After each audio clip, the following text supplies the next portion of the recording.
আসসালামু আলাইকুম বন্ধুগণ, আমার হাতে দেখতে পাচ্ছেন খুব সুন্দর একটি কচ্ছপ। তো এই কচ্ছপটি ধরেছিল আমাদের পলাশ ভাই। তো এটা আসলে উনি কোথায় পেয়েছে এবং কিভাবে ধরেছে এটা সম্পর্কে আসলে সংক্ষিপ্ত একটা বক্তৃতা নিমু। তো চলুন পলাশ ভাইয়ের সাথে বিস্তারিত আলোচনা করি। পলাশ ভাই, এটা আপনি কই পাইছেন?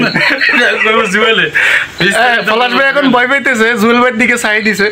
জুয়েল ভাই, এটা আপনি কই পাইছেন? কেউ বর্ণনা দিতে রাজি না। বন্ধু শিমুল, তুই কিছু কও এটা সম্পর্কে। এটা কি কচ্ছপ না ডাইনোসর, কি মনে হয়? এটা মুরগির বাচ্চা।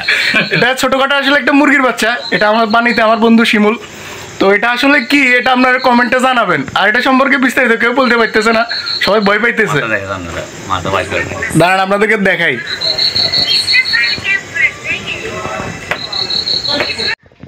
এটা সুন্দর না? আরো একজন হাজির।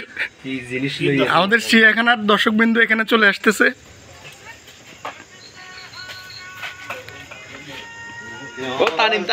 মূল বর্ণনা দিব তানিমে এটা নাটক গুরু। এই তো আরো একজন পাওয়া গেছে। এই তো চিড়িয়াখানা চলে আসছে দর্শনার্থী। আপনারা দেখতে পাচ্ছেন খুব সুন্দর একটি ডাইনোসরের বাচ্চা।